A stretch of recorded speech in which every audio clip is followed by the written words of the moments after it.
A single pattern is etched into the stone of temples and whispered in the structure of atoms. This is the enigma of the flower of life, a geometric design so ancient and widespread that its existence challenges our understanding of history itself. By the end of this journey, you will see the hidden blueprint that may connect everything from Egyptian pillars to the shape of your own DNA. We will investigate why this symbol appears across continents separated by millennia and ask if it is a mere coincidence or a forgotten code for creation. What does it mean when the same design appears in a 6,000-year-old temple and a modern physics equation? The sheer scale of its presence is the first clue something profound is at work. You can find this intricate pattern of overlapping circles carved into the stone of the Assyrian in Egypt, a structure so old it predates the pyramids. You can see it inlaid in the floor of a temple in India, woven into the fabric of a medieval Persian manuscript, and etched onto a forgotten slab in a Chinese monastery. It even appears in the art of Leonardo da Vinci, who studied its proportions with a mathematician's eye. This is not a symbol that belongs to one culture or one era. It is a global whisper, a visual echo that has traveled through time and across continents with a persistence that defies simple explanation. How could the same exact design, with its precise geometric harmony, emerge independently in civilizations that, according to mainstream history, had no contact with each other? This question lies at the heart of the mystery. It suggests a shared source, a forgotten thread of knowledge that once connected the ancient world. Perhaps it was carried by unknown travelers, or maybe, as some theorists propose, it represents a fundamental truth about reality that our ancestors intuitively understood and we are only now beginning to remember. Our journey will follow this thread. We will stand in the shadow of those ancient carvings and ask what their creators intended to communicate. We will dissect the flawless geometry of the pattern itself, discovering how it generates every Platonic solid, the building blocks of three-dimensional space. And we will listen to the modern voices, from quantum physicists to spiritual seekers, who argue that the flower of life is not just an artifact but a living map, a schematic for the energy that constructs everything from a galaxy to a grain of sand. This is more than an art history lesson. It is an exploration of a code, a search for a key that might unlock a deeper understanding of the universe and our place within its beautiful, intricate design. The granite pillars of the Assyrian at Abydos hold the most compelling and controversial evidence. There, worn by millennia, the flower of life pattern is not painted or inlaid, but deeply and precisely carved into the red granite itself. This stone is notoriously difficult to work, even with modern tools, yet the circles are perfectly interlocked, their arcs meeting with a geometric consistency that feels machined. The setting only deepens the mystery, as the Assyrian is an outlier, a subterranean structure built with a style of monumental stonework that many Egyptologists argue predates the surrounding temple complex by thousands of years. If they are correct, these carvings could be 6,000 years old, a number that places them at the dawn of recorded history. But how could artisans from a supposed Bronze Age culture achieve such flawless symmetry on such an unforgiving canvas? The erosion patterns add another layer, with some researchers pointing out that the carvings appear to be weathered to the same degree as the pillars, suggesting immense age rather than a later addition. This single site forces us to question the timeline of human knowledge. Was this sacred geometry a product of advanced, lost understanding, or does its presence here mark the very moment that understanding was first captured in stone? While Abydos presents the oldest physical claim, echoes of the pattern begin to flicker elsewhere like distant signal fires. Intricate interlocking circles appear in Assyrian bas-reliefs, though not forming the complete flower. Celtic knotwork from a different part of the world entirely explores similar themes of endless interconnection and cycles, a philosophical cousin to the geometry. These are not the full, explicit pattern, but they feel like fragments of the same idea, as if different cultures were grasping at the edges of a universal principle, each interpreting it through their own artistic language. This sporadic, seemingly spontaneous emergence across deserts and islands is what transforms the flower of life from a curious artifact into a genuine historical puzzle. It wasn't traded along silk roads or copied from captured banners. It appears to have been discovered independently time and again. This points to something far more interesting than cultural diffusion. It suggests the pattern may be a reflection of something inherent in nature itself, a visual truth that human minds, when observing the world with enough depth, are inevitably drawn to recreate. But to truly grasp the power of this symbol, we need to understand the language it speaks, the language of sacred geometry. This isn't about random shapes, it's a visual mathematics believed by ancient philosophers to be the very architecture of reality. And it all begins with a single, profound act, the drawing of one circle. From a center point, a circle defines a space, a perfect boundary of equal distance. Now take a second circle and overlap it so that its center point lies exactly on the edge of the first. This intersection, this almond-shaped space where the two circles meet, is called the vesica piscis. Think of it as a geometric womb, the fundamental creative act from which all other forms are born. It's the first note in a cosmic symphony. From here, the pattern builds organically. Continue adding circles, each new center placed where the previous circles intersect. After 6 circles surround the first, you have a pattern of 7 total circles, known as the seed of life. This is the embryo, the core template. It contains the blueprint for so much we see in nature, from the cellular structure of a flower's petals to the arrangement of a fertilized egg in its earliest divisions. Extend the lines of the seed of life, connecting the centers in a specific way, and you reveal a 3-dimensional form called the egg of life. This is the hidden skeletal structure, the framework that transitions the pattern from a flat drawing into the building blocks of space itself. Now continue the process outward, adding more concentric rings of circles using the same flawless rule. The pattern expands into a vast, honeycomb-like grid of interlocking circles, a perfect and infinite tapestry. This is the full flower of life. It is the complete fractal expression, the unfolded seed, and here is where the mystery deepens into awe.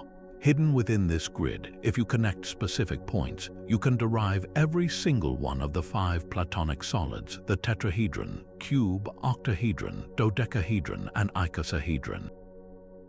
These are the only perfectly symmetrical 3-dimensional shapes possible, and the ancient Greek philosopher Plato did not see them as mere mathematical curiosities.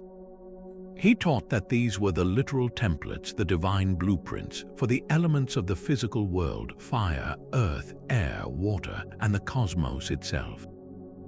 So when you look at the flower of life, you are not just looking at a pretty design.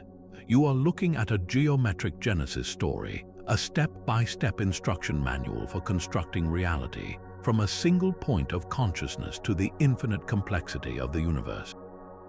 This geometric magic is not just theoretical, it's visually demonstrable. Think of the full flower of life grid as a vast constellation of points. By selecting and connecting specific intersections within that cosmic map, you can construct, step by step, the 5 perfect 3-dimensional shapes known as the Platonic solids. First, connect 4 points to form the simplest shape, the tetrahedron, a pyramid made of 4 equilateral triangles. It's the element of fire, dynamic and sharp. From another set of connections, 6 squares emerge to create the stable cube, representing solid earth. Then comes the graceful octahedron, 8 triangles forming a shape like 2 pyramids base to base, the embodiment of air. The icosahedron, with its 20 triangular faces, flows like water. And finally, the most mysterious of all, the dodecahedron. With its 12 pentagonal faces, it was considered by Plato so special that he assigned it to the heavens, the shape of the cosmos or the ether that binds all things. These aren't just random shapes you can make. Mathematics proves they are unique, the only possible forms where every face is an identical regular polygon, every angle is the same, and every vertex looks exactly the same. They are the irreducible building blocks of three-dimensional symmetry. So when you discover that all five are perfectly encoded within the two-dimensional lines of the flower of life, the implication is staggering. You are not looking at a decorative motif. You are looking at a geometric codex, a flat, ancient blueprint that contains the complete architectural plans for the framework of space itself. This pattern is a map, and the solids are the territory. It means whoever designed or recognized this symbol understood something profound about the hidden skeleton of our reality, seeing the perfect, invisible forms within the infinite, overlapping circles.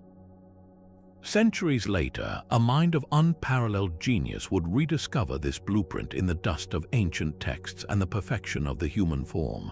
Leonardo da Vinci's notebooks are not just sketches, they are a record of a man obsessed with finding the hidden mathematics of creation. And among his studies of water currents, flying machines, and anatomy, you find page after page dedicated to the flower of life and the geometric forms it contains. He drew the pattern with meticulous care, labeled its components, and explored the Platonic solids derived from its grid. For Leonardo, this was not mystical art, it was practical geometry, the foundational language of a universe built on intelligent design. His famous Vitruvian Man is the ultimate expression of this belief. Look beyond the iconic image of a man in two superimposed poses. See the geometric scaffolding.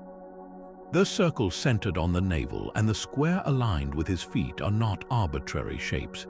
They are the primary geometries, and the man's proportions fit perfectly within them. His outstretched limbs touch the circle, his height and arm span define the square. This is the flower of life's philosophy made flesh, the idea that the same divine proportions that structure the cosmos are mirrored in the human body. Leonardo was illustrating the ancient Hermetic principle, as above, so below. He believed that by understanding the geometry within man, the microcosm, he could unlock the secrets of the universe, the macrocosm. An overlay of the flower of life grid onto the Vitruvian Man reveals stunning alignments, with key points of the figure's anatomy intersecting at the pattern's crucial nodes. This was no coincidence, it was a deliberate demonstration that we are not separate from the geometric order of reality, we are built from it. Leonardo saw the pattern as a key, a Rosetta Stone for translating between the physical world and the invisible principles that govern it.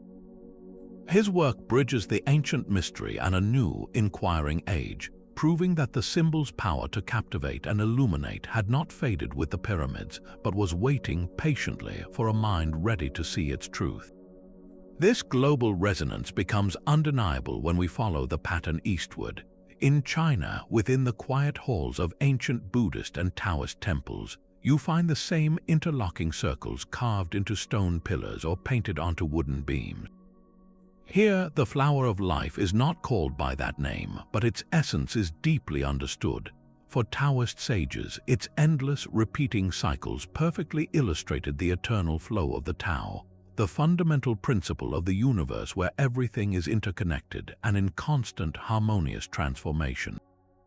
In Buddhist art, the pattern's radial symmetry and perfect order mirrored the concept of the wheel of Dharma, representing the teachings of the Buddha and the cyclical nature of existence, of birth, life, death, and rebirth. It was a visual meditation on infinity, a tool for contemplating the boundless nature of mind and cosmos. The pattern had traveled the Silk Road, or perhaps it had simply emerged again from the same deep well of human observation. Journey south to India, and the geometry grows even more profound. Here, you encounter the Sri Yantra, one of the most revered and complex diagrams in Hindu spirituality. At first glance, it looks different, a stunning composition of interlocking triangles surrounded by concentric circles and lotus petals. But the foundational principle is identical, the precise, sacred generation of form from a central point. Both the Sri Yantra and the Flower of Life are considered cosmograms, maps of the universe's creation and structure.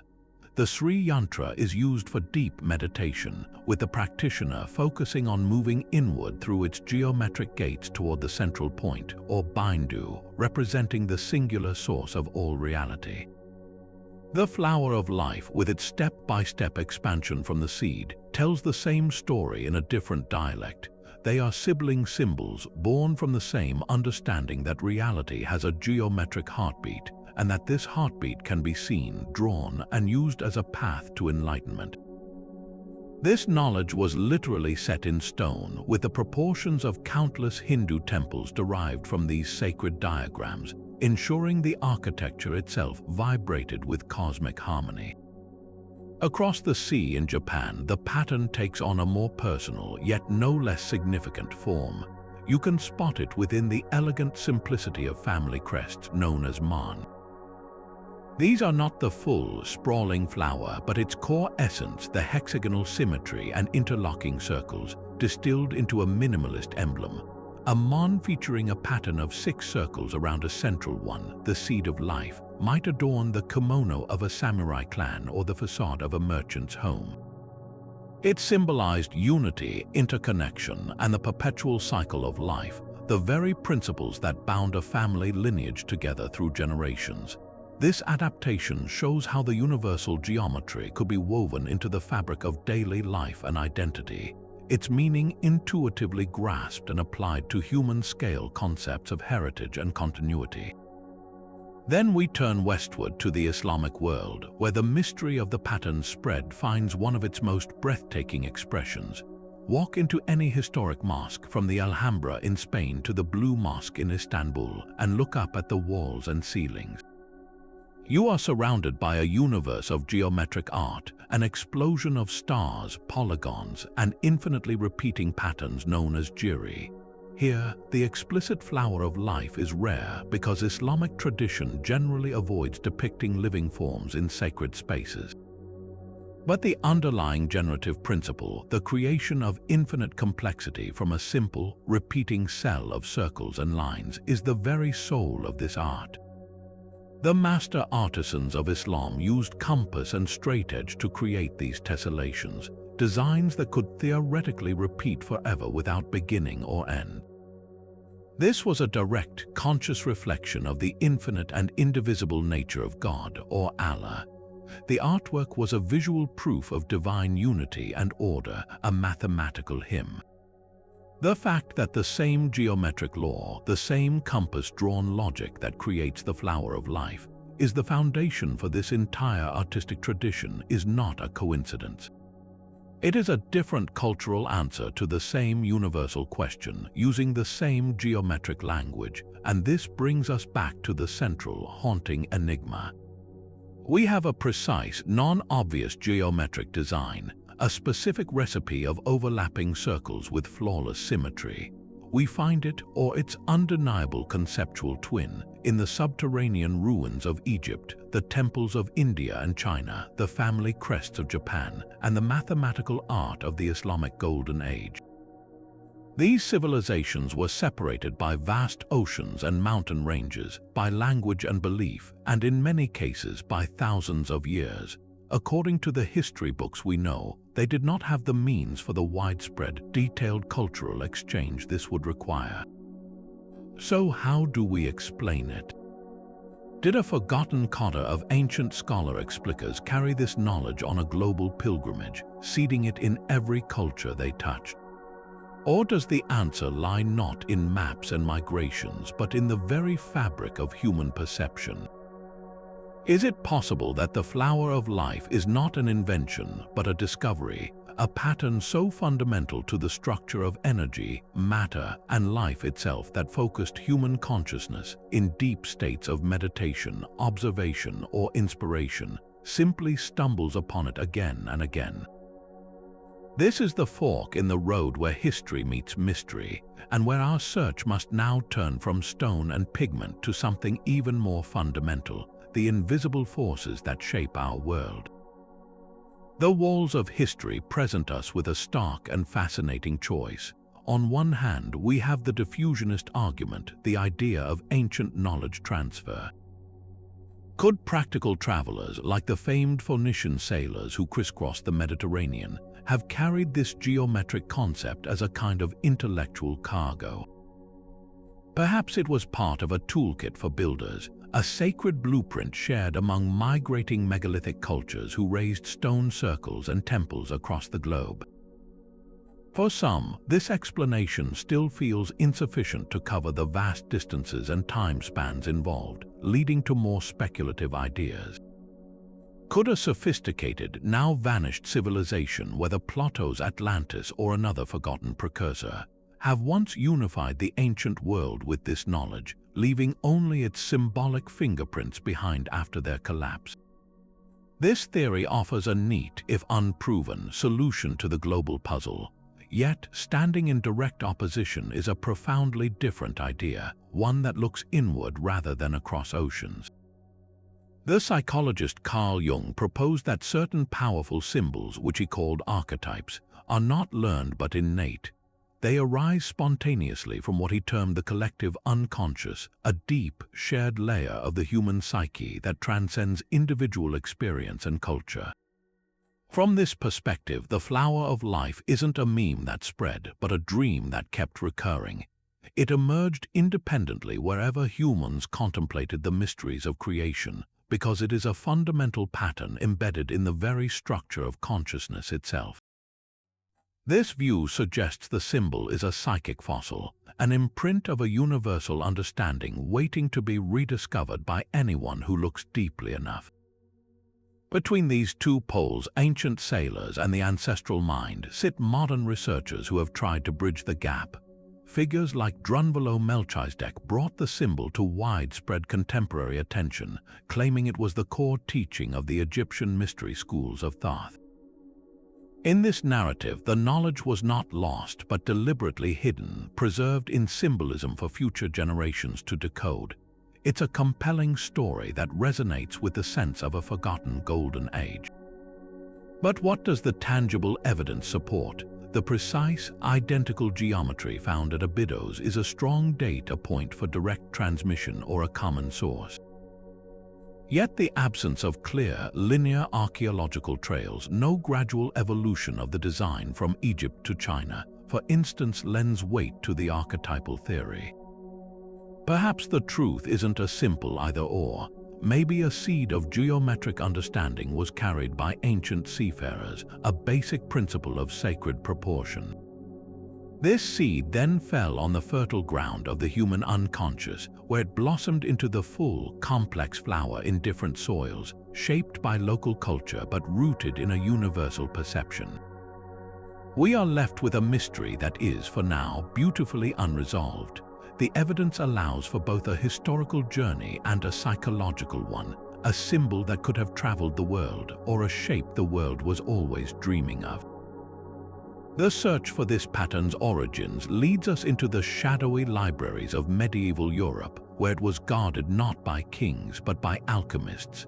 In the secretive world of Western esoteric tradition, the flower of life was far more than a curious artifact. It was a sacred diagram of the universe's soul and a map for transforming one's own.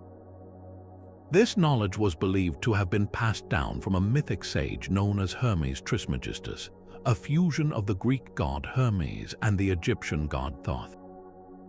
He was said to be the author of the Hermetic texts, writings that contain the core principles of this hidden wisdom. The most famous of these principles is a simple, profound phrase, "as above, so below." This was not a poetic metaphor but a law of reality. It declared that the patterns of the heavens, the macrocosm, are perfectly mirrored in the smallest parts of the earthly realm, the microcosm. And what better visual representation of this law than the flower of life, a single, infinite pattern that generates the geometric forms of planets and atoms alike.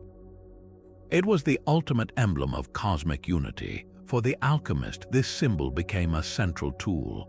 Their quest was famously misunderstood as merely turning lead into physical gold. In truth, that was an allegory, The real gold was enlightenment, the transformation of the base, chaotic human soul, the prima materia, into a perfected spiritual state. The philosopher's stone was not a literal rock, but the achieved state of this transcendent understanding. The flower of life served as a schematic for this entire process. Its step-by-step expansion from a single point, the seed, to the complex, harmonious flower, mirrored the alchemist's own spiritual journey from a state of ignorance to one of divine wisdom and unity with the source. You can see this belief etched into history in rare hand-copied alchemical manuscripts from the 16th and 17th centuries. The pattern appears alongside other cryptic diagrams of dragons, suns, and kings. It is often placed at the beginning of a series of images depicting the stages of the great work, the alchemical transformation.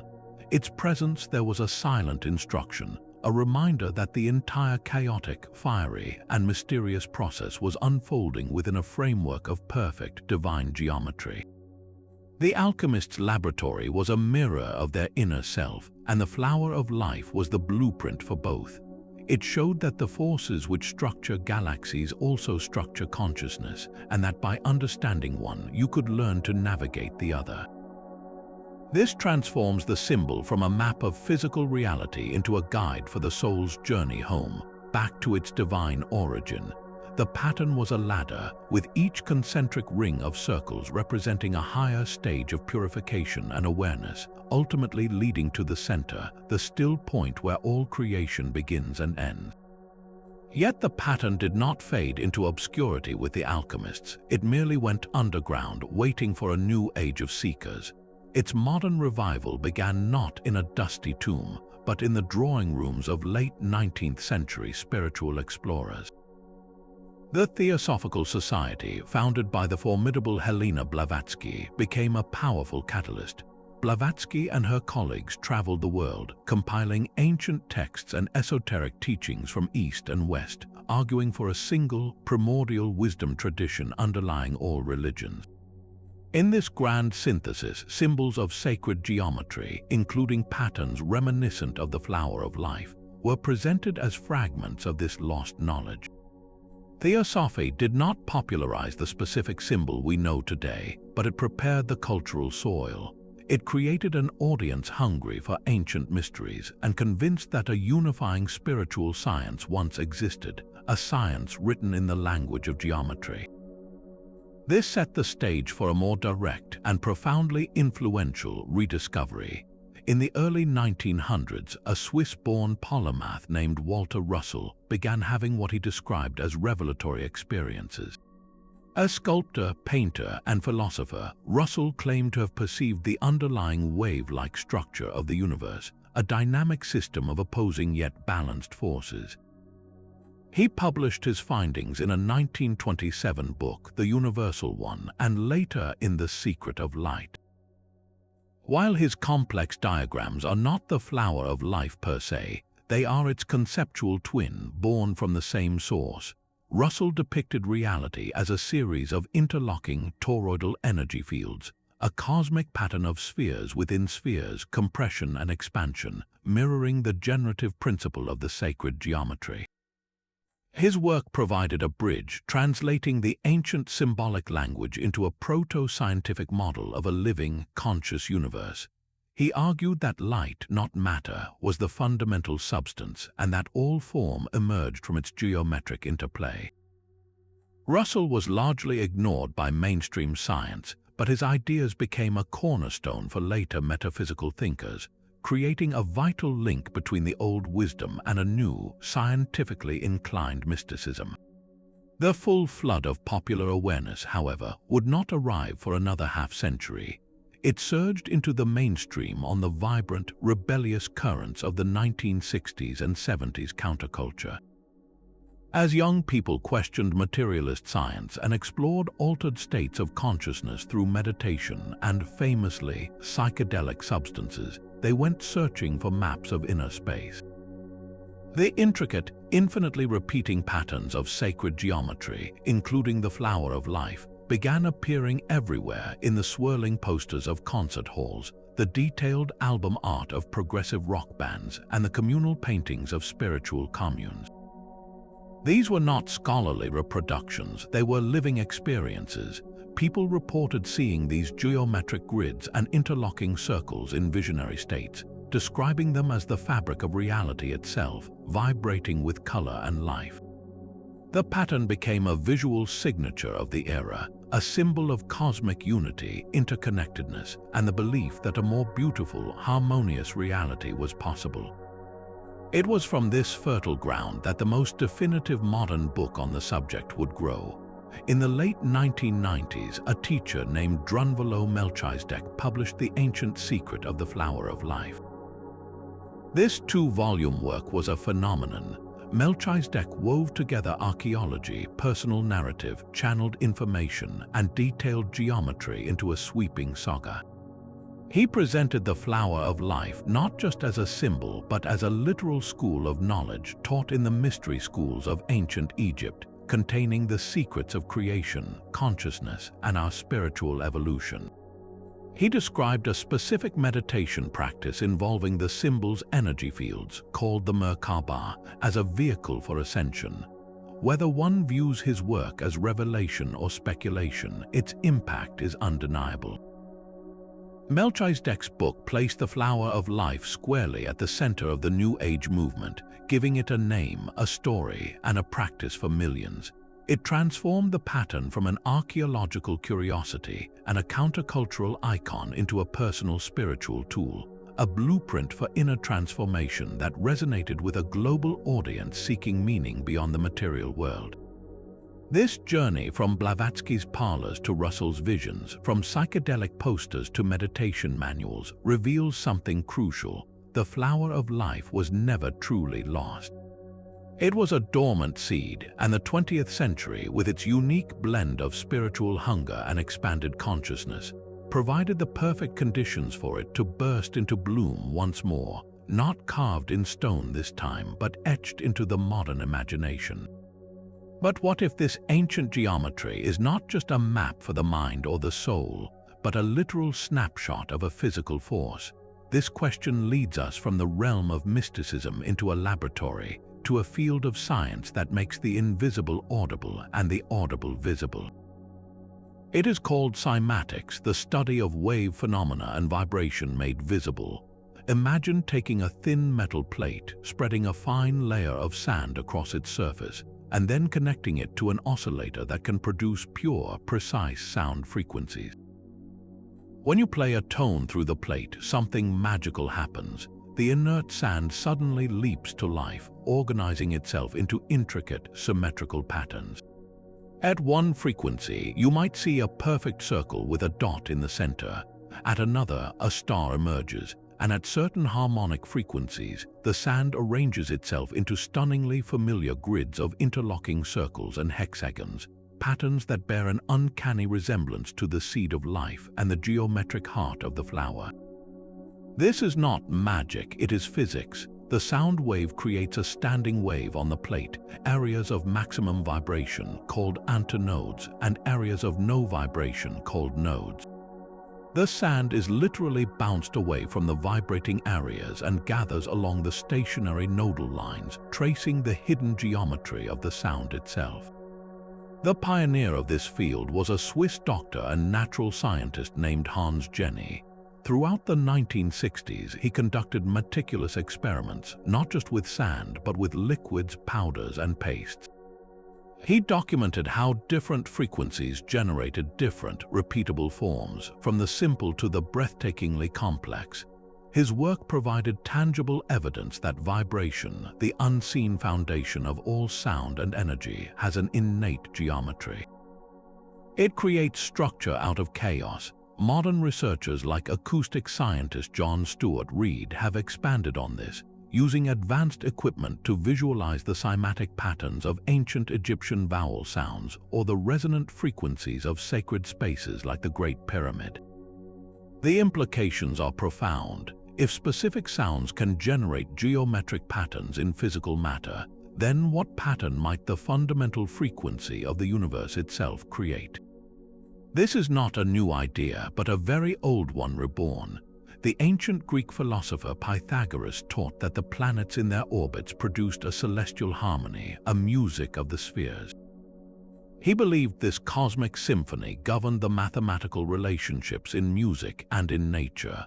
What the cymatics experiments suggest is that this may have been more than a beautiful metaphor. The geometric patterns emerging from sound waves provide a possible physical mechanism. Could the flower of life be a cymatic image, a snapshot of a fundamental standing wave or harmonic resonance that underlies the fabric of reality? Is it the visual signature of the primordial vibration, the OM or the logos, that many traditions say spoke creation into being? This idea bridges the gap between the spiritual and the scientific in a startling way. It proposes that our ancestors, perhaps in deep states of meditation or through refined sonic practices in temples designed for resonance, might have somehow perceived or intuited this vibrational geometry. They may have seen, in their mind's eye or in ritual, the pattern that forms when the universe sings its foundational note. The symbol carved in stone would then be an echo of that resonance, a remembered image of the harmonic structure from which all form emerges. So we are left with a compelling, modern question posed not by a mystic but by the behavior of sand on a vibrating plate. Is the flower of life the universe's own fingerprint, the geometric shape of its silent, eternal song? Hidden within the flower of life's infinite grid is a shape of immense power, a geometric key known as Metatron's cube. To reveal it, you perform a simple but profound operation. Take the completed pattern of interlocking circles and connect the center point of every single circle to every other center point with a straight line. What emerges from this web of connections is astonishing. A complex, three-dimensional looking shape materializes, composed of 13 perfectly equal circles connected by lines that form every one of the 5 Platonic solids simultaneously. It looks like a cube, but it is far more, a holographic container of all possible three-dimensional form. This is Metatron's cube, and its name carries a legend as weighty as its geometry. In ancient Jewish mysticism, specifically the texts of the Kabbalah, Metatron is no ordinary angel. He is described as the supreme archangel, the celestial scribe who records the divine word, and the guide who escorts souls into the afterlife. Some traditions even suggest Metatron was once the prophet Enoch, who was taken up to heaven and transformed into this fiery, angelic being of pure knowledge. The cube that bears his name is therefore considered a direct expression of his function, a schematic of cosmic order. It is seen as the ultimate container of creation, the geometric framework upon which God or the divine source plotted the coordinates of reality. Every line in that complex shape is believed to map a fundamental pathway of energy flow in the universe, from the spin of electrons to the orbit of galaxies. In this view, Metatron's cube is not a symbol of something, it is the something, the invisible latticework that holds existence together. This profound lore has made the symbol a cornerstone of modern spiritual practice. Meditators and energy workers visualize Metatron's cube surrounding their bodies or their sacred spaces as a tool of purification and protection. The idea is that by aligning one's own energy field with this perfect divine geometry, you create a shield against chaotic or lower vibrations and attune yourself to higher states of consciousness. It becomes a bridge, a resonant structure that allows the individual mind to connect with the architect's mind, to access the blueprint itself. When you see a dramatic three-dimensional animation that starts with the serene, flat flower of life and then, line by line, constructs the staggering complexity of Metatron's cube within it, you are witnessing more than a neat graphic trick. You are watching the hidden code being compiled, the dormant potential within the seed exploding into its full architectural expression. It is a visual proof that the simplest beginning contains the most complex end, and that within the gentle curves of the flower lies the precise, angular map of everything that is, was, and ever could be. The precise geometry of Metatron's cube reveals an even deeper layer of mathematical harmony when we return to the language of hard numbers.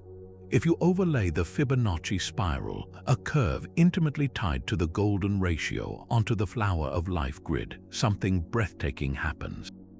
The spiral's growth points, where it expands outward, align with uncanny precision at key intersections within the pattern circles. This is not a rough approximation, it is a geometric lock and key. The Fibonacci sequence is a simple series where each number is the sum of the two before it, 0, 1, 1, 2, 3, 5, 8, 13, and so on forever. As the sequence grows, the ratio between successive numbers gets closer and closer to an irrational constant known as phi, approximately 1.618. This is the golden ratio, a proportion so aesthetically pleasing and functionally efficient that nature seems obsessed with it. You can see it in the elegant curl of a nautilus shell, where each chamber grows by this exact proportion. You see it in the arrangement of seeds in a sunflower head, spiraling out in patterns that follow Fibonacci numbers to pack the maximum number into the smallest space. You see it in the branching of trees, the veins in a leaf, and even in the swirling arms of distant galaxies. Your own body is a testament to this ratio, with the proportions of your hand, the distance between your joints, and the features of your face all echoing this divine number. So when we find that the Fibonacci spiral, the visual expression of this universal growth principle, fits perfectly within the flower of life, the implication is staggering. The pattern is not just a static map of forms, it is a dynamic blueprint for life's expansion. It encodes the very algorithm of growth, the mathematical rule that governs how life unfolds from a seed, how energy organizes itself from simplicity into beautiful, functional complexity. The flower of life acts as a geometric proof of this fundamental natural law, showing that the same rule that builds a pine cone also builds a galaxy, and that this rule is woven into the very fabric of the geometric grid from which all form emerges. This connection transforms the symbol from a historical artifact into a living equation. It whispers that beauty is not accidental but mathematical, and that the universe grows according to a code we are only beginning to decipher. This geometric resonance between pattern and planet leads to one of the most audacious theories of all. What if the flower of life is not just a symbol but a literal map drawn across the surface of the Earth itself? For centuries, people have noticed that many of the world's most sacred and mysterious ancient sites seem to align along straight lines, often called ley lines. These alignments, when plotted on a globe, sometimes reveal startling geometric precision. The idea is that our planet is crisscrossed by an invisible energy grid, a kind of telluric nervous system, and that our ancestors deliberately placed their temples and monuments at key nodes or power points along this grid. The work of researchers like Ivan T. Sanderson and Bruce Cathy gave this idea a mathematical backbone. Sanderson, a biologist and paranormal investigator, plotted sites of unexplained phenomena and found they often clustered at specific, equally spaced intervals across the globe, which he called vile vortices. Bruce Cathy, a New Zealand airline pilot, took this further. He claimed that by flying over the Pacific, he noticed that many ancient sacred sites fell into a vast global grid of energy lines. He spent decades developing complex equations, proposing that this grid was based on a unified harmonic mathematics, a system of light and energy that ancient civilizations understood and used. When you take a world map and begin connecting these sacred sites, something remarkable can emerge. Draw a line from the Great Pyramid of Giza to Stonehenge and extend it. Connect Machu Picchu to Easter Island and to the ancient city of Mohenjo-Daro. Some researchers claim these lines do not form random paths, but instead trace out great circles and geometric shapes across the planet, shapes that mirror the very geometry found within the flower of life. You might see the outline of a massive pentagram, a hexagon, or a complex grid of triangles. The theory suggests that the flower of life pattern, with its infinite web of intersecting circles, is a two-dimensional representation of this three-dimensional planetary energy matrix. Each major sacred site sits at a point where multiple lines of this grid intersect, a place of amplified energy. This raises a profound question. Did ancient builders, from the Egyptians to the Inca, possess a lost science of geomancy, the art of aligning structures with the Earth's subtle energies? Were monuments like the Great Pyramid not just tombs or temples, but sophisticated devices tuned to harness and amplify these planetary forces? Their precise astronomical alignments are well documented, the pyramids facing true north, Stonehenge marking the solstices. But what if their placement was also about tapping into something beneath their feet, a terrestrial current? The speculation is that by constructing these massive stone edifices at precise geometric nodes, they could stabilize, channel, or even communicate via this planetary energy web. It becomes a compelling, if unproven, narrative, a global civilization or a globally connected priesthood sharing a common geometric understanding used the flower of life as their blueprint. They mapped the Earth's energy body, and at its most powerful acupuncture points they built their greatest works.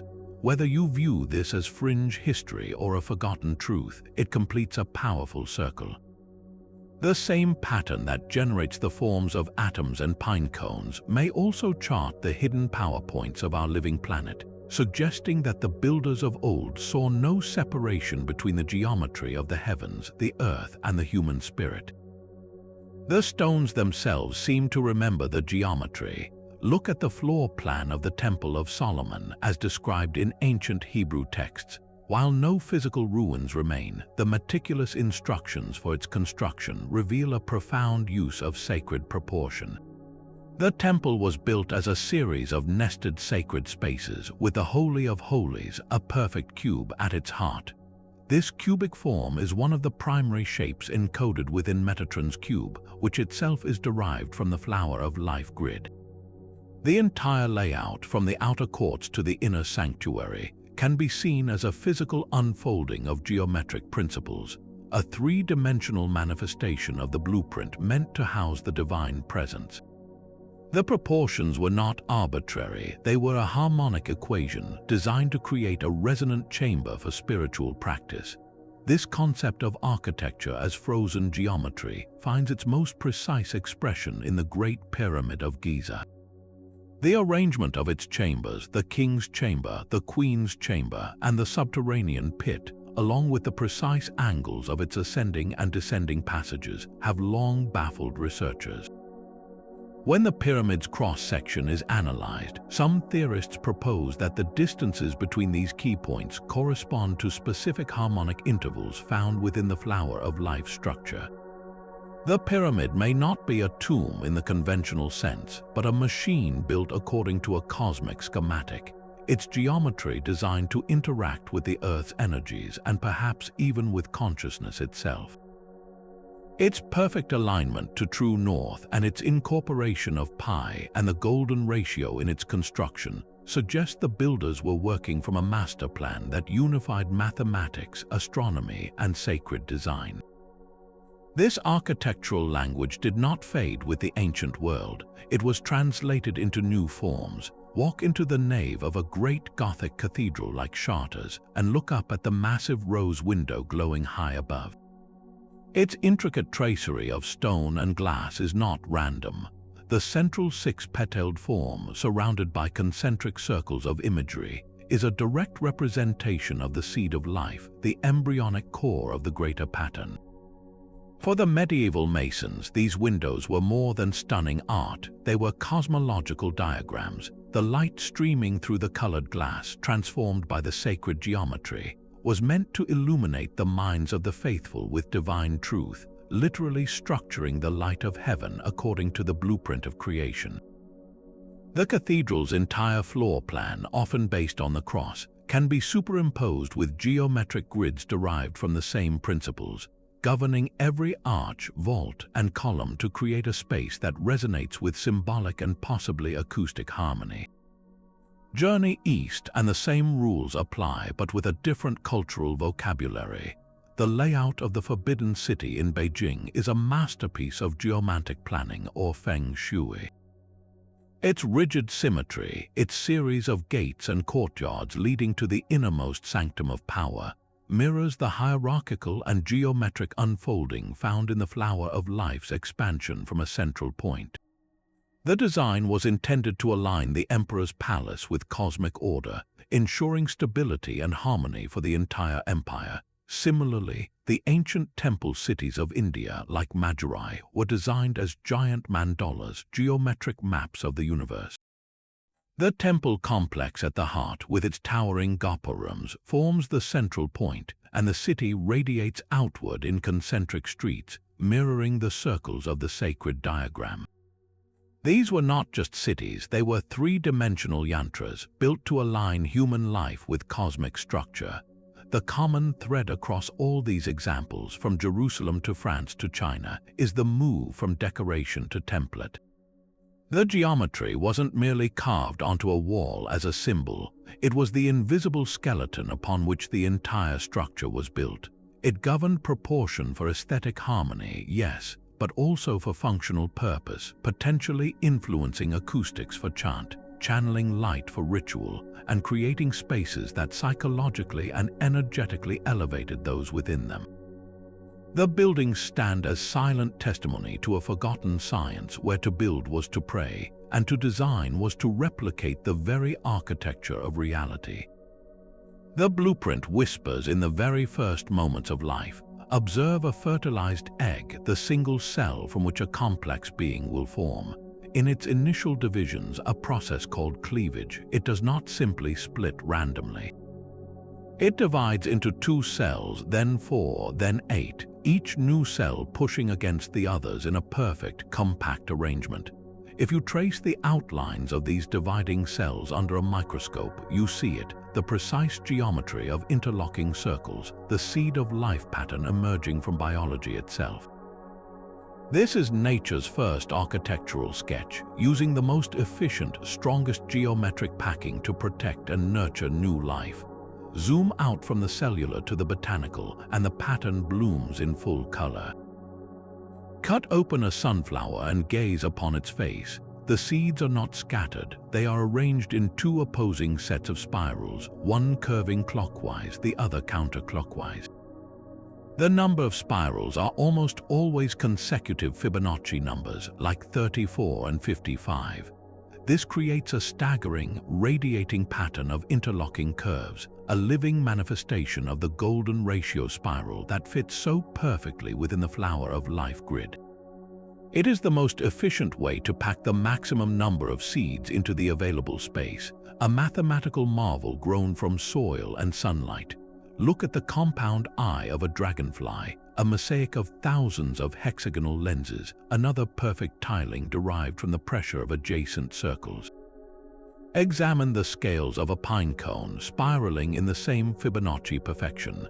Even the humble snowflake, with its 6-fold radial symmetry, echoes the foundational 6 around 1 pattern of the seed.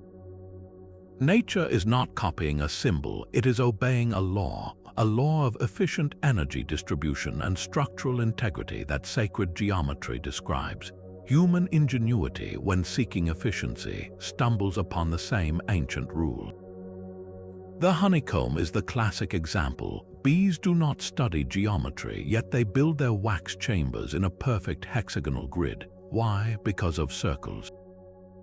If you pack a group of soft, adjacent circles together, like bubbles or the abdomens of bees in a cluster, the pressure between them naturally flattens the walls into hexagons. This tessellation uses the least amount of wax to create the greatest amount of storage space with no gaps. It is the solution to a problem of physics and mathematics, a solution written in the language of the flower of life's underlying grid. We see this principle everywhere, from the cracking patterns in drying mud to the cellular structure of cork. It is the universe's preferred method for creating strength and storing information in a confined space. Now shift your perspective to the atomic realm. The benzene molecule, a ring of 6 carbon atoms, forms the backbone of organic chemistry. Its structure is not a random chain, but a perfect hexagon, with each carbon atom acting as a vertex. This hexagonal ring is the reason for the stability of countless compounds, from fuels to plastics to the very molecules of life. It is the seed of life pattern operating at the scale of the atom. Climb further up the scale to the world of crystals. When certain minerals form, their atoms arrange themselves in repeating three-dimensional lattices. Look at the internal structure of a quartz crystal or a diamond, and you will find geometric grids often based on hexagonal or cubic symmetry, the very Platonic solids hidden within Metatron's cube. A growing crystal is literally building reality according to this geometric code, atom by atom, extending the pattern into a tangible, glittering form. Finally, pull back the cosmic curtain to the largest scale imaginable. For decades, astronomers mapped the locations of galaxies, assuming they were scattered randomly across the void. Modern surveys like the Sloan Digital Sky Survey have revealed a shocking truth. The universe has a structure, a vast cosmic web. Galaxies are not strewn like dust, they are strung along filaments of dark matter with immense voids between them. When you look at a three-dimensional map of millions of galaxies, the pattern is hauntingly familiar. The filaments intersect at dense nodes, creating a vast, web-like network of clusters and empty spaces. It is not a perfect flower of life, for the universe is dynamic and messy, but the underlying principle is the same, a fractal pattern of interconnection, of nodes and lines, repeating from the smallest to the largest scales. From the arrangement of carbon atoms in a molecule to the clustering of galactic superclusters, the same organizational principle seems to be at work. This is the heart of the fractal blueprint argument.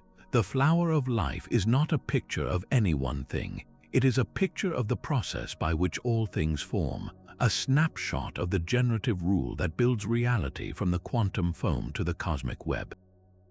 It suggests a universe that is not random but composed, a symphony where the same geometric motif is played at every conceivable octave. The pattern's resonance with the external world is mirrored by its profound effect on the internal one, the human mind itself. This leads us into a fascinating field of study where geometry meets psychology, where a simple arrangement of circles may act as a key to deeper states of awareness. Researchers exploring consciousness have long noted that certain visual patterns, often called geometric triggers, can have a direct and powerful impact on our mental state. Think of the spirals used in hypnosis or the repetitive designs in prayer rugs that aid in focusing attention. These shapes seem to bypass our analytical thinking and speak directly to older, more intuitive parts of the brain. The flower of life, with its infinite repetition and perfect symmetry, is considered one of the most potent of these triggers. Its complexity holds our gaze, while its harmony seems to quiet the mental chatter, creating a doorway inward. This is not merely speculation, it is supported by a well-documented practice, mandala meditation. For centuries, in traditions from Tibetan Buddhism to Native American sand painting, creating or gazing upon a mandala, a circular geometric design, has been used as a tool for centering the mind and achieving a state of deep calm.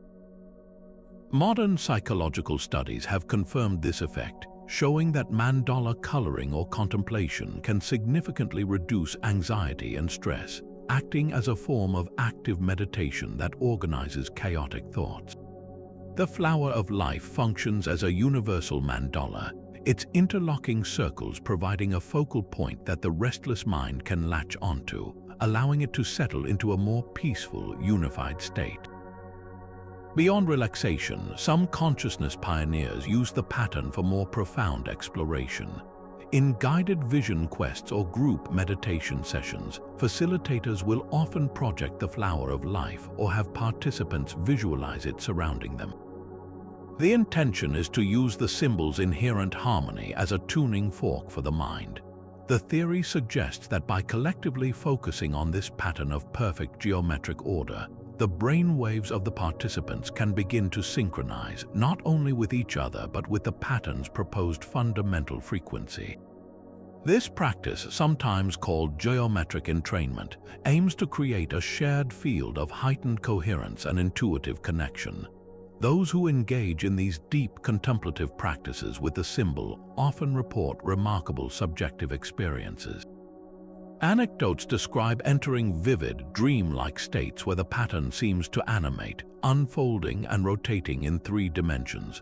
Others speak of sudden flashes of insight, a sense of profound interconnectedness with all things, or the spontaneous recall of what feel like ancient memories. While these reports are personal and not scientifically verifiable in a laboratory sense, their consistency across different individuals and cultures is striking. It suggests that the flower of life may act as a catalyst, unlocking a capacity of the human mind that our ordinary, distracted consciousness rarely accesses. Whether this is a psychological effect of focused attention or something more, a genuine resonance with a foundational cosmic pattern, the result is the same. The symbol becomes more than an object to study. It becomes a tool for transformation, a mirror that reflects not the world outside, but the vast, ordered, and beautiful universe within our own awareness. The pattern's journey from ancient temples to modern wrists is a story of rediscovery written in ink, metal, and light. You can see its familiar circles adorning the necks of yoga teachers, spiraling across the canvases of visionary artists, and glowing as intricate light installations at music festivals. This is the flower of life's second life, not as a guarded secret, but as a shared cultural icon.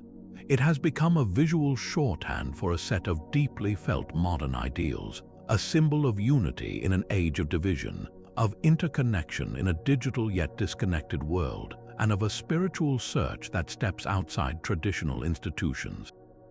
Its geometry offers a sense of order and meaning, a beautiful, silent answer to the noise and complexity of contemporary life. This resonance has propelled it into the heart of popular culture. Look closely and you will find its influence in subtle and overt ways. The production design of films like the Da Vinci Code used sacred geometry as a visual language to suggest hidden wisdom and ancient conspiracy. In superhero cinema, the pattern might appear as part of a cosmic energy field or an alien technology, visually coding the idea of a fundamental, universal power.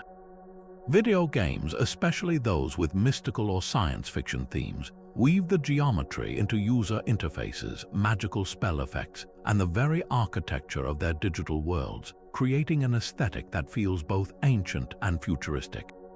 Even the corporate world has adopted its essence. While not the full flower, logos that utilize interlocking circles, radial symmetry, or patterns of growth often tap into the same subconscious appeal of harmony, network, and organic expansion. The symbol has become a versatile vessel, able to hold personal, spiritual, and commercial meanings all at once. For the artist working today, the flower of life is not a historical artifact to copy, but a living language to speak with. Conceptually, if we were to interview those who incorporate it, their reasons are as varied as their mediums. A tattoo artist might describe it as a permanent reminder of a client's personal philosophy or a marker of a transformative life chapter. A painter in the visionary art movement sees it as the foundational grid upon which to build entire ecosystems of color and form, a way to visually map inner journeys and psychedelic experiences. Digital creators use its perfect symmetry as a generative seed for stunning animations, where the pattern seems to breathe, rotate, and unfold into infinite dimensions.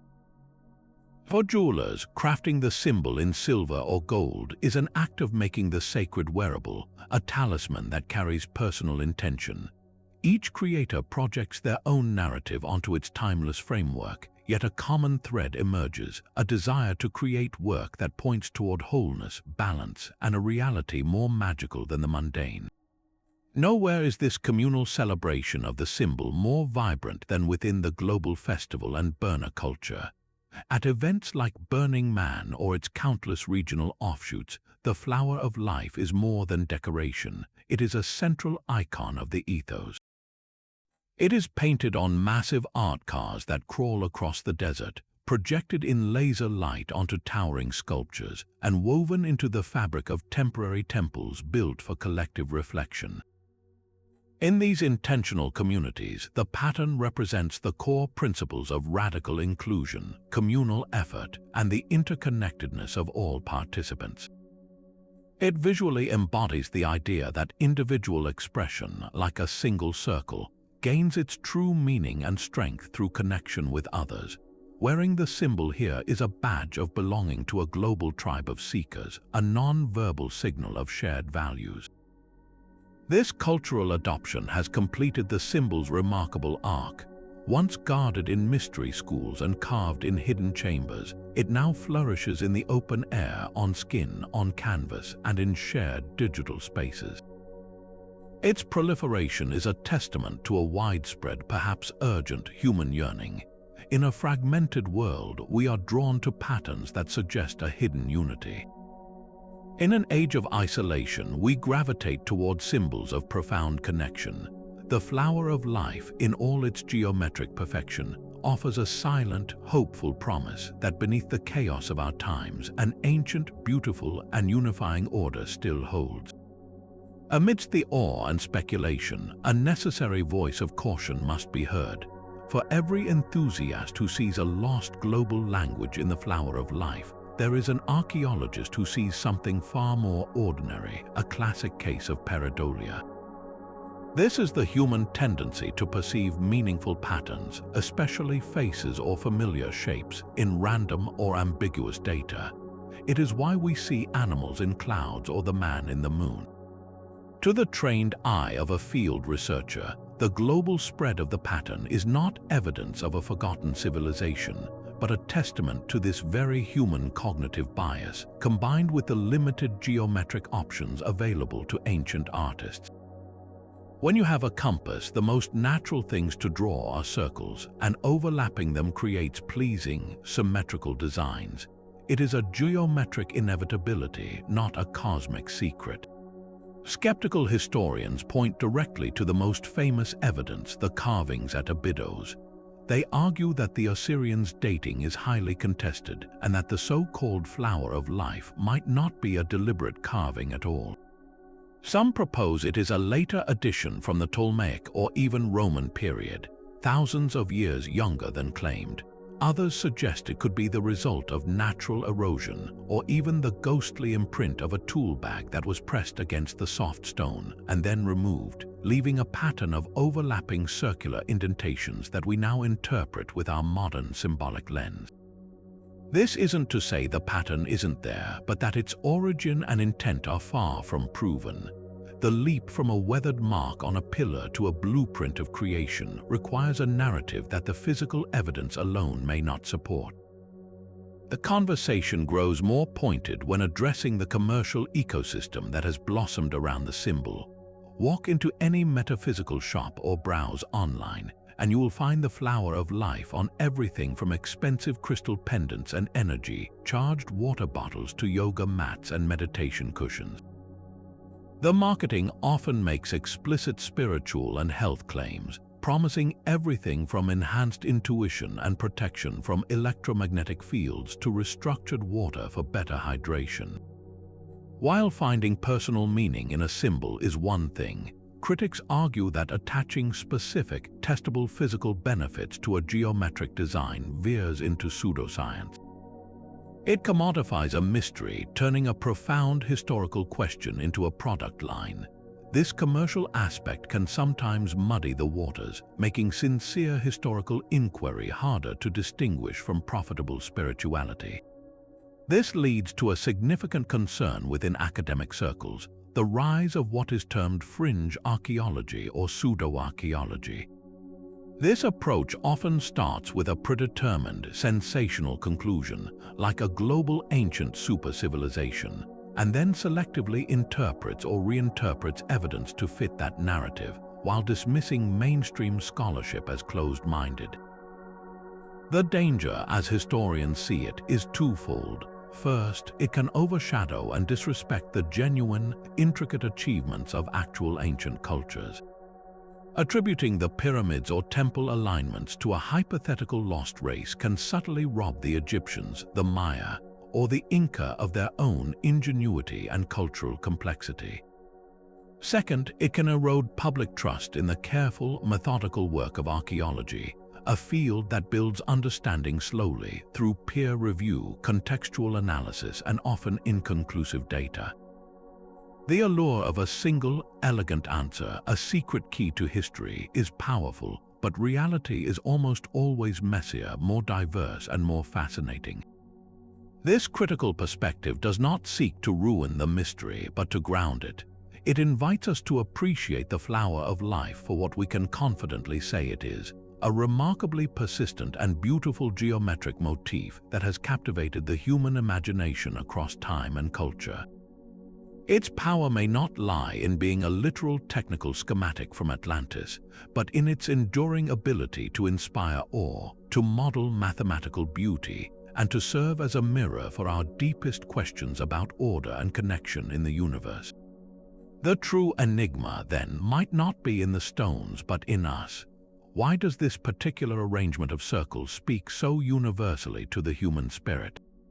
Whether the answer lies in our psychology, our shared observation of nature, or something more, the conversation between wonder and skepticism is where the most genuine understanding begins. The geometry of creation may be finding its way back into the laboratory, not as a mystic symbol but as a hypothesis. In the frontiers of theoretical physics, where mathematics describes reality, the search for the fundamental fabric of the universe often leads to geometry. Consider loop quantum gravity, a leading contender to unify Einstein's relativity with quantum mechanics. This theory proposes that space itself is not smooth and continuous, but woven from a network of tiny, one-dimensional loops. Visualize these loops intersecting and linking, forming a dynamic, ever-changing fabric. The resulting structure, when simplified, bears a striking resemblance to an infinitely complex, three-dimensional web of interconnected nodes, a conceptual cousin to the vast grid of the flower of life.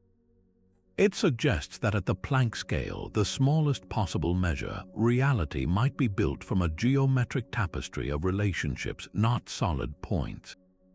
String theory, another ambitious framework, posits that the most basic constituents of the universe are not particles, but vibrating strings. The way these strings vibrate determines the properties of all matter and force. The geometry of the extra dimensions required by string theory is described by intricate shapes known as Calabi-Yau manifolds.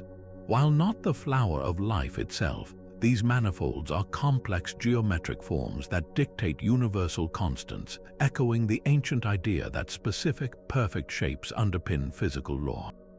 Here, the pattern transitions from artifact to analogy, a two-dimensional shadow of the multidimensional geometry that may truly govern existence.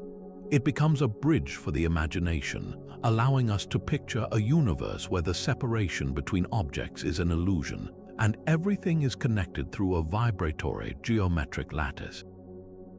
This is not proof, but a profound resonance between ancient intuition and cutting-edge theory, hinting that our ancestors may have modeled a deep truth about connectivity long before we had the mathematics to describe it. This vibratory connection is made audible and visible in the practical science of cymatics. We have seen how sound shapes matter into geometric patterns. Now that principle is being applied therapeutically. Cymatic therapy devices use precisely calibrated sound frequencies directed at the body with the intention of promoting healing.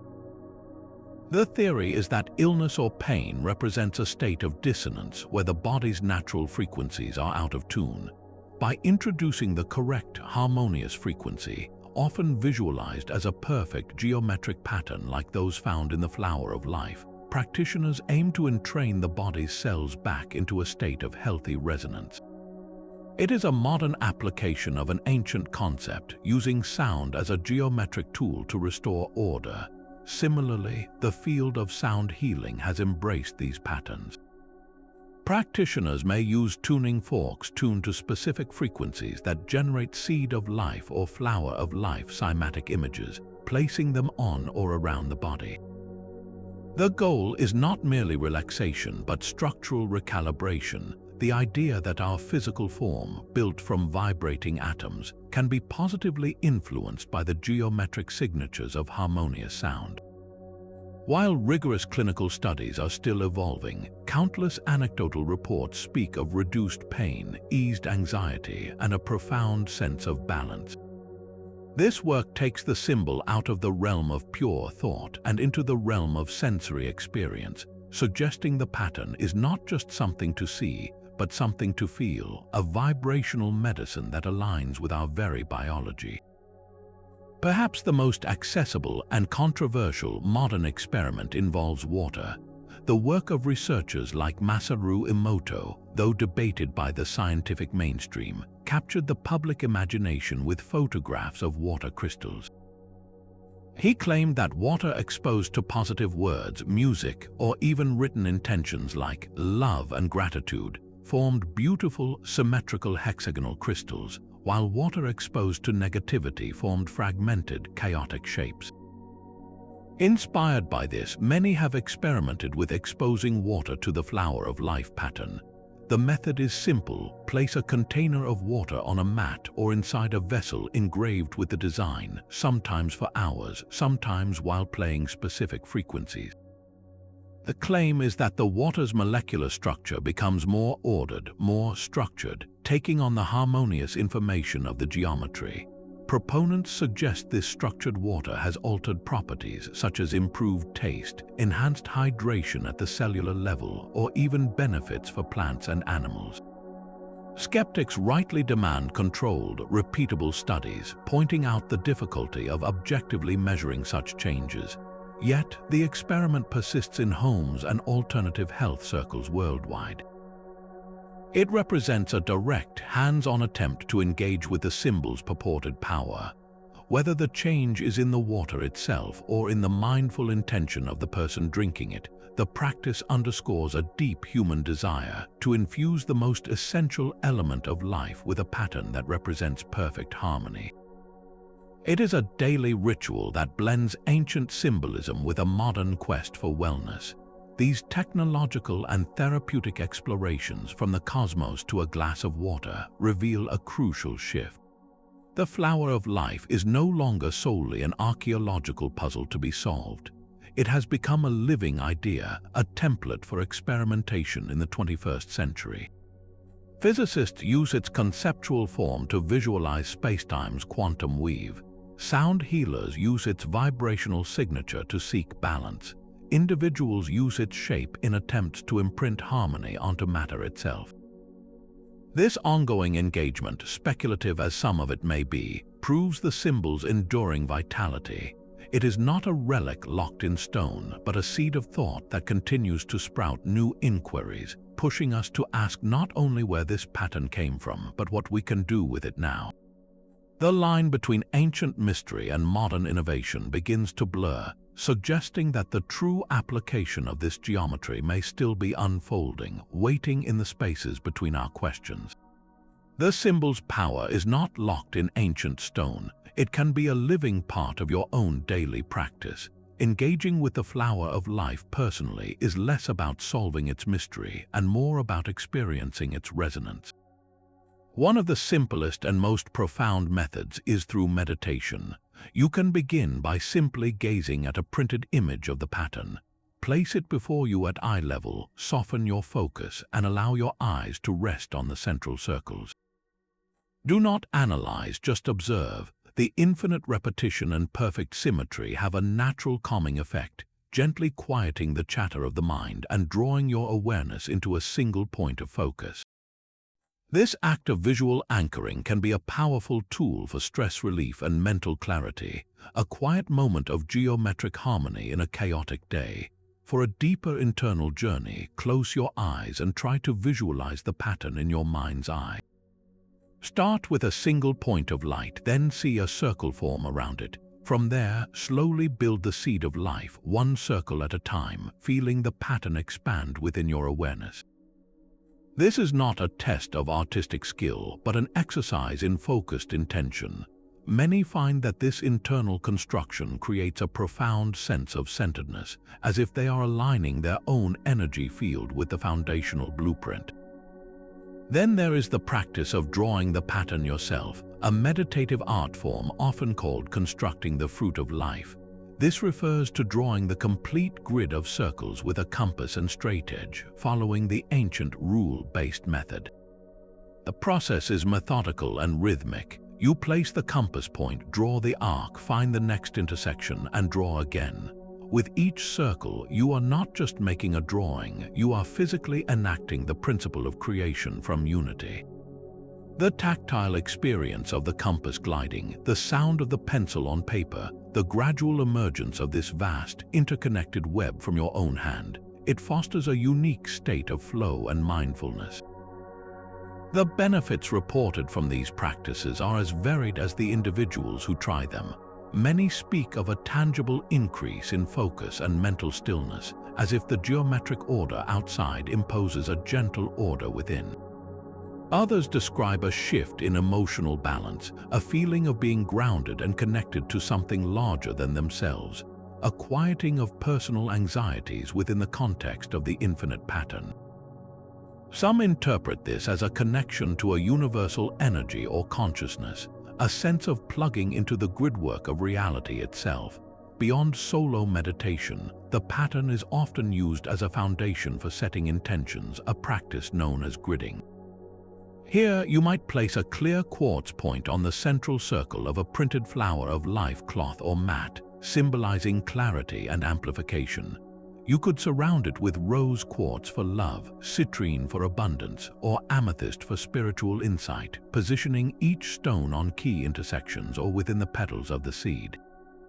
The idea is that the geometric grid acts as an amplifier and organizer, structuring the energy of your intention and the properties of the stones into a coherent, harmonious field. It becomes a physical prayer or a map for your hopes, a way to make the intangible tangible. However, as you explore, a gentle caution is wise. The world of sacred geometry, like any profound subject, can attract rigid dogma. You might encounter strict rules about which direction to draw the circles, which days to meditate, or absolute declarations about what the symbol must mean. While guidance is helpful, the true power of this exploration lies in your personal, intuitive relationship with the geometry. Let the pattern speak to you directly.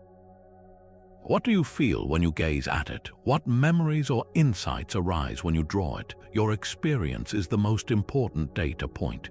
This symbol has survived not because it carried one fixed message, but because it serves as a mirror, reflecting back whatever the seeker is ready to see, a key that fits the lock of their own consciousness. So approach it not as a student memorizing a lesson, but as an explorer charting an inner landscape, using this ancient compass to navigate the vast territory of your own awareness. Isolated from the infinite tapestry of the flower of life is a potent core of 13 circles, known as the fruit of life. This is not a random cluster, but a precise constellation, a geometric seed containing immense potential. To unlock it, we must shift dimensions. Imagine connecting the center of each of these 13 circles to every other center, not with flat lines on paper, but with straight rods in three-dimensional space. What assembles before you is a structure of breathtaking complexity and perfect symmetry, the 64 tetrahedron grid. At its very heart lies a shape of profound importance, the vector equilibrium, also called the cubectahedron. This is the only geometric form where all vectors, the lines from its center to its points, are of equal length and exert equal force in all directions. It is a state of perfect balance, the still point between expansion and contraction, the geometric zero point from which all motion and form can emerge.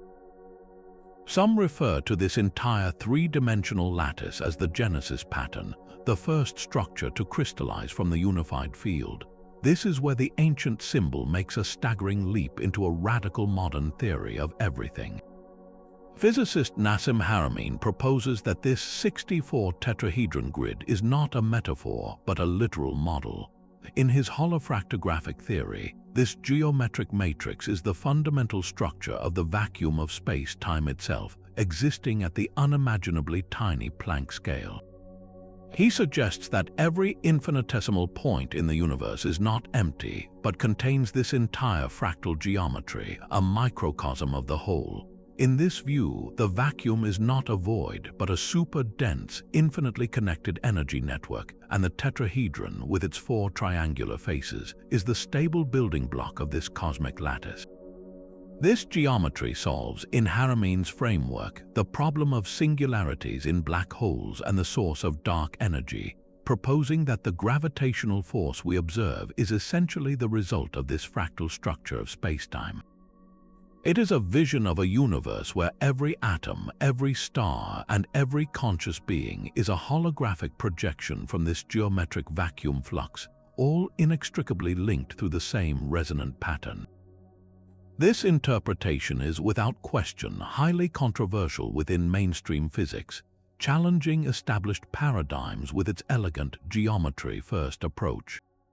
Yet its power lies in its synthesis. It takes the sacred geometry revered for millennia and proposes a precise mathematical mechanism for its function, suggesting that the flower of life and its derivatives are not symbolic art, but the observable shadow of reality's deepest architecture. Whether this theory withstands the test of time and peer review, it represents a bold and fascinating frontier where the intuition of the ancients meets the equations of modern cosmology, all within the interlocking circles of an ancient seed. This geometric genesis pattern brings us face to face with the ultimate enigma, consciousness itself. If the flower of life is a map of the universe's physical structure, could it also be a map of the mind that perceives it? This leads to a profound metaphysical interpretation, the idea that the pattern is not just a picture of creation, but the actual mechanism by which consciousness manifests reality. In this view, the act of observation is not passive, it is a creative, geometric event.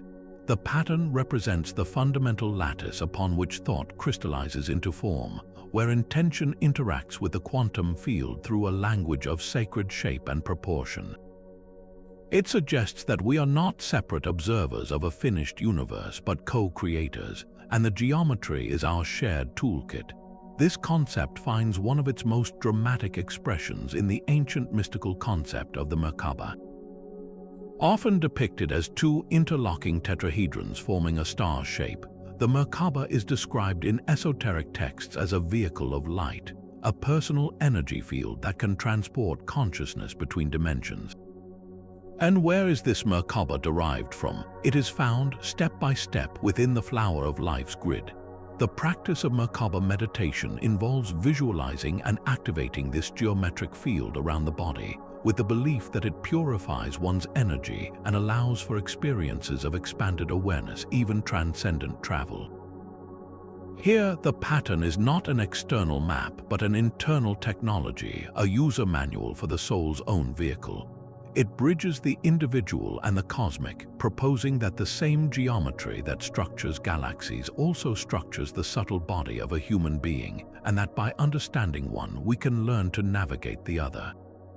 This journey inward mirrors the greatest journey outward to the very beginning of everything.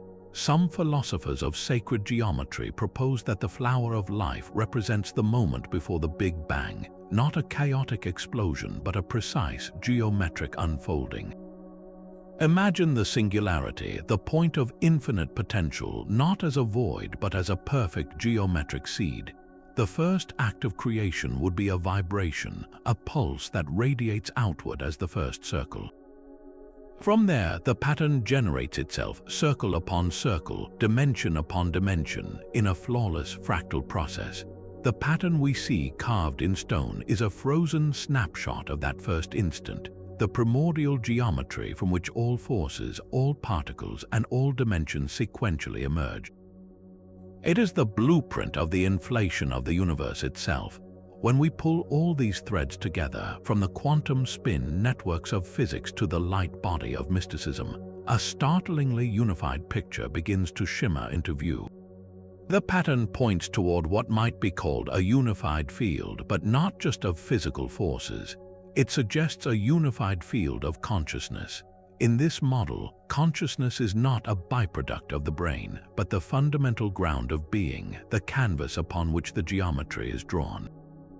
Matter, energy, space, and time are the expressions, the vibrations, the three-dimensional shadows cast by this conscious field interacting with itself according to these eternal geometric rules.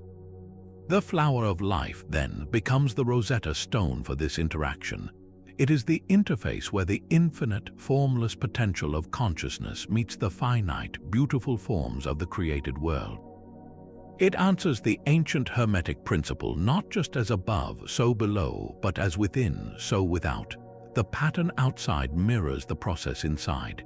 Our own journey from a single thought to a complex idea, from a feeling to a spoken word, may follow the same geometric law as the universe's journey from a singularity to a galaxy. This synthesis does not ask you to abandon science for spirituality, or vice versa. Instead, it invites a third perspective, where both are seen as different languages describing the same magnificent geometric reality. Whether you approach it with a compass, a microscope, or a meditative mind, the pattern remains patiently waiting, an eternal question mark etched into the fabric of existence. So we stand here at the edge of a geometric precipice, looking back at a landscape filled with breathtaking connections and stubborn, silent gaps. The journey through the flower of life leaves us not with a neat conclusion, but with a constellation of brilliant, unanswered questions. Each one shines with its own particular mystery, refusing to be dimmed by any single theory. The carving at Abydos remains the most tantalizing physical clue. Why is it there on that specific, ancient, and bafflingly constructed granite? Is it a 6,000-year-old lesson from a lost school of wisdom, a later addition by Roman travelers, or even, as some skeptics suggest, the accidental imprint of a worker's tool bag pressed into soft stone? The stone itself does not speak clearly enough, and so its age and intent hang in a delicate balance, a single piece of evidence powerful enough to tilt entire histories. Then there is the problem of its passport, the mystery of its global journey. How did this precise, non-obvious design appear in Egypt, India, China, and medieval Europe? The maps of known ancient trade routes do not provide a satisfying delivery schedule for such an abstract idea. The evidence points less to a linear transmission and more to a spontaneous, recurring dream. This forces the hardest question of all: is its presence in nature, from dividing cells to galactic clusters, a profound coincidence or a fundamental revelation? Does the human mind, in drawing these circles, simply mimic the efficient packing it sees in a honeycomb, or have we unconsciously sketched the foundational grammar of the universe? Mainstream research offers cautious, piecemeal answers. Archaeologists see a compelling but explainable artistic motif, a beautiful byproduct of the compass's invention. Psychologists point to our brain's innate love for symmetry and pattern recognition, our pareidolia making meaning where perhaps there is only geometry. Physicists acknowledge the mathematical elegance but demand testable, predictive equations, not symbolic parallels. The evidence from this camp is the evidence of absence, the lack of a continuous, documented historical trail, and it counsels a prudent, skeptical wonder. The alternative research presents a different body of evidence, one of resonance. It points to the precise mathematical encoding of the Platonic solids, the flawless fit of the golden ratio spiral, and the eerie alignments of ancient sacred sites on a global grid. Its evidence is the sheer weight of synchronicity, the pattern's appearance in too many disparate cultures and at too many scales of reality to be comfortably dismissed as chance. This perspective argues that the most compelling proof is the pattern's persistent, haunting effect on the human spirit itself. Why, across centuries and continents, does this particular arrangement of circles consistently evoke that deep, wordless sense of awe and recognition? That feeling is data, too, a subjective but widespread human response that any complete explanation must eventually account for. Perhaps then, the ultimate power of the flower of life lies precisely in its resistance to a single, final answer. It is not a puzzle to be solved, but a mirror to be gazed into. It reflects back our deepest desires to find order in chaos, connection in separation, and meaning in the vast, silent cosmos. It thrives in the fertile space between disciplines, forcing the historian to talk to the physicist and the mystic to converse with the mathematician.